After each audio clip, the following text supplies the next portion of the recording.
아니 참 애가 다쳤는데 그가 너를 죽이래? 어? 뭐 하는 거지? 꼭 터질 걸 미리 알고 빠지는 것 같은데요. Kali ini saya akan merangkum alur cerita film Korea yang berjudul Hard Hit yang disutradarai oleh Kim Chang-joo. 놈이든 딸이든 절대 의자실을 하면 안 돼. Dibintangi oleh Jo Woo-jin,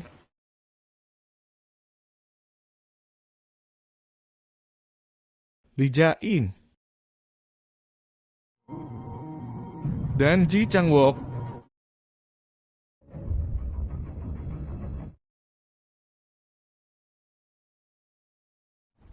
예. 전에 별일 없지? 예. 아 근데 저 지금 운전 중이에요. 피해자 좀. Tak perlu berlama-lama, langsung saja kita ke ceritanya. Film ini berawal dari seorang pria yang bernama Lee Seong-gyu, manajer bank cabang Baron. Singkat saja kita panggil dia Pak Lee. 뒤에 타.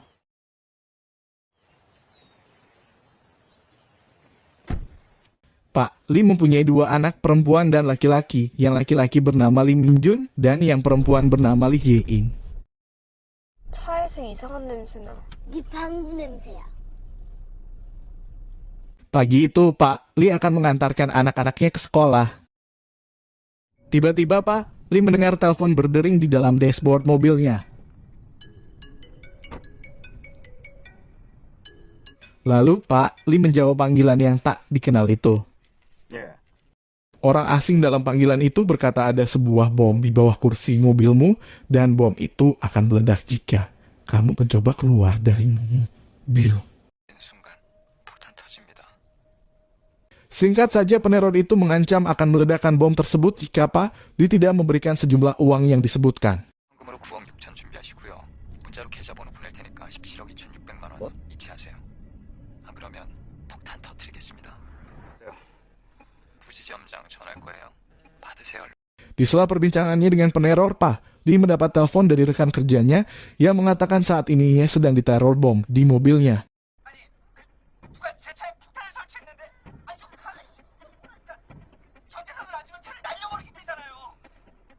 Pak Lee langsung bergegas menemui rekan kerjanya tersebut.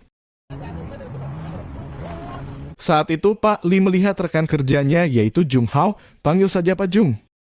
Pak Jung sedang membujuk istrinya agar tidak keluar dari mobil, karena kalau keluar dari mobil bomnya akan meledak. Tak lama kemudian istri Pak Jung nekat keluar mobil dan buam. Mobil itu meledak tepat di depan mata Pak Lee. Pak Lee yang melihatnya sangat panik dan ketakutan, ternyata ucapan peneror itu tidak main-main.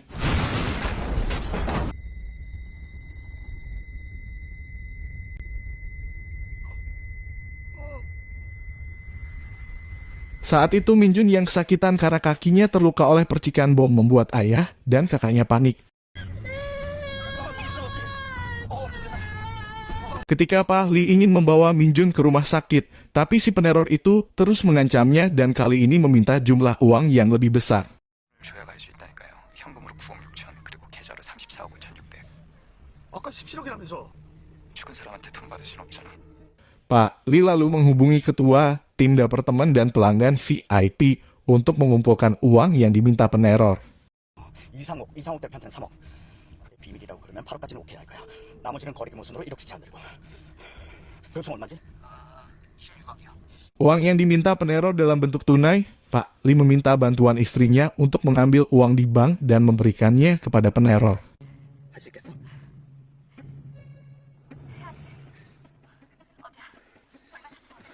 9억 6천. 너는 내게 해온 되지. Tapi diam-diam, istri Pak Lee membawa orang lain dan melapor polisi.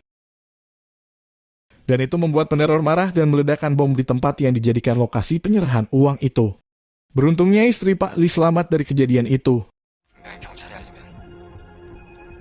터뜨린다고 했을 텐데요.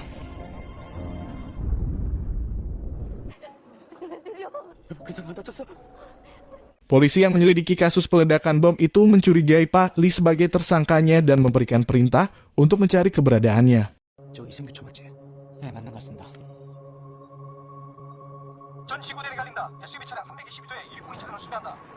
Kondisi Minjun yang semakin kritis membuat ayah dan kakaknya panik. Pak Lee memohon pada peneror supaya Minjun dibawa segera ke rumah sakit. Tapi belum sempat membawa ke rumah sakit, ada polisi yang menghentikannya. Pak Lee pun kabur dan menjadi buronan pihak kepolisian. 제가 애들만 살려주세요.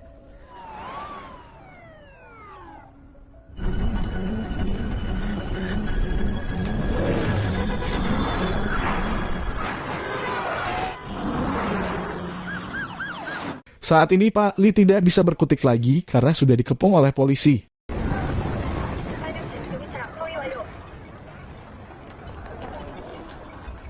Sedangkan peneror yang terus-menerus memojokkan Pak Lee.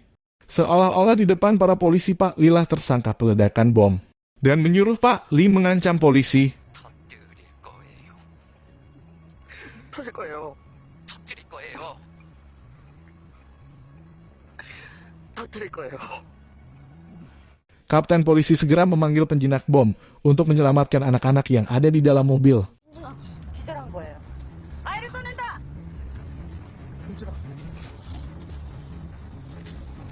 Ye ini yang tahu kalau ayahnya akan ditembak polisi, langsung berpindah duduk di kursi depan, samping ayahnya yang juga terpasang bom.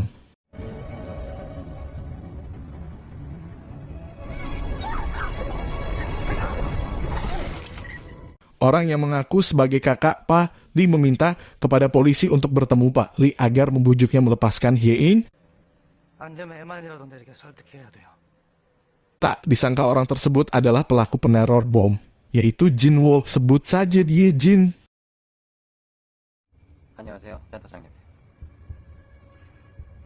그래요, 맞아요. 나예요.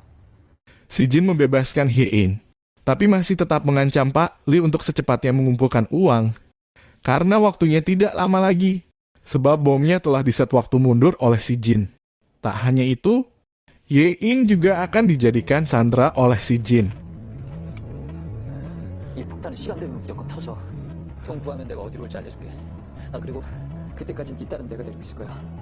Pak Lee yang berhasil kabur, mencoba menelpon pelanggan VIP-nya kembali untuk mendapatkan uang, tetapi tidak berhasil. Dan meminta bantuan kepada atasannya juga, tetapi atasannya menolak membantu. Karena Pak Lee sudah melakukan penggelapan dana perusahaan. 이상규 씨가 회사와 상의 없이 26억을 인출한 점 명백한 공부백령입니다. 자네 사정은 안 됐지만 내가 도와줄 방법이 없어. Waktu terus berjalan, Pak Lee yang kembali diikuti polisi, mencoba menghindar dan berhasil melarikan diri. Ia pergi menemui Ye, ini yang diculik si Jin.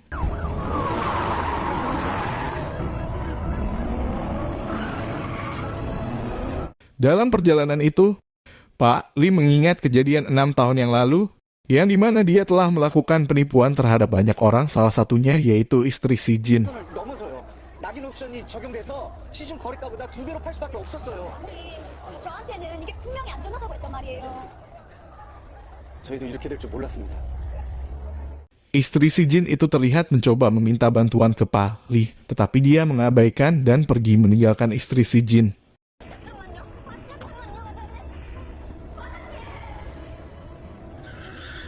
Pak Lee yang sudah sampai di tempat Hye-in berada, ia kembali dihubungi si Jin, yang mengatakan alasan yang melakukan ini semua semata-mata untuk membalaskan dendam karena telah merugikannya selama ini.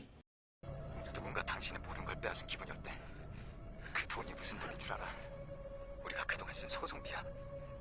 은행 때문에 망한 사람들이 은행하고 싸운다고 은행 빚을 냈다고. Dan juga karena Pak Lee telah menyebabkan istri dan anak yang ada di kandungannya meninggal. 태어나지도 못하고 죽었어. 네가 내 와이프를 외면하고 간 날 엄마랑 같이 죽었어 여기서.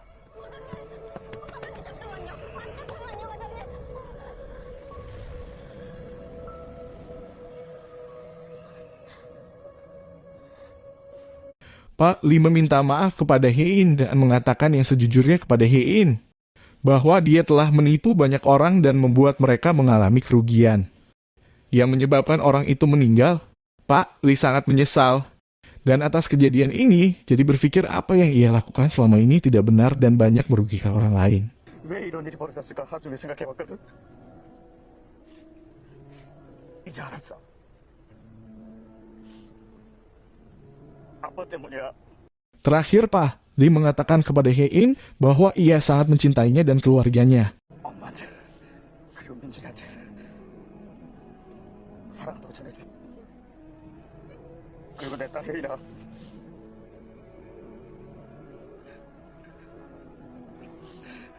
사랑한다. Saat si Jin datang dan duduk di sampingnya, Pak Lee meminta maaf dan meminta kesempatan kedua untuk bertanggung jawab atas semua yang telah ia lakukan.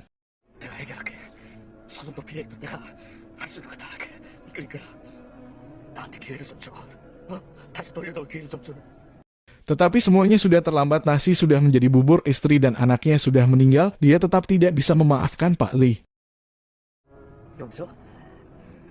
내가 살아보니까 그 용서라는 게 나약한 인간들이 하는 거더라고. Si Jin menyuruh Pak Lee menjauh dari Hye-in, kalau tidak mau anaknya celaka. 뭐야 출발 안 하고 딸 옆에서 터질 거야? Dan akhirnya Pak Lee menenggelamkan mobilnya ke laut. Lalu, apakah Pak Lee akan selamat?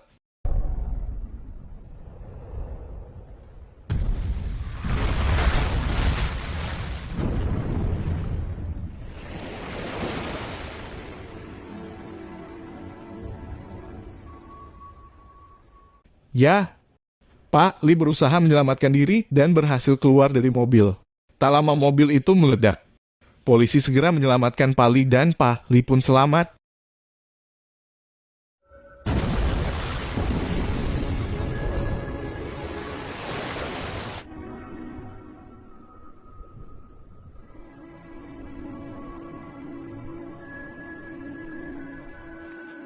Hye-in yang tahu ayahnya masih hidup berlari pergi dan langsung memeluk ayahnya.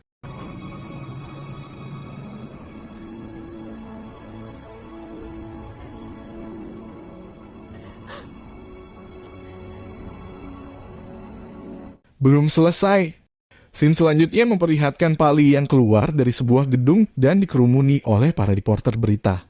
Ya, Pak Lee akan menjadi saksi bagi korban 6 tahun lalu atas penipuan yang telah dilakukan oleh perusahaan bank di mana dulu ia bekerja.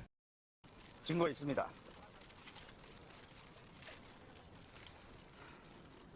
제가 그 증거입니다.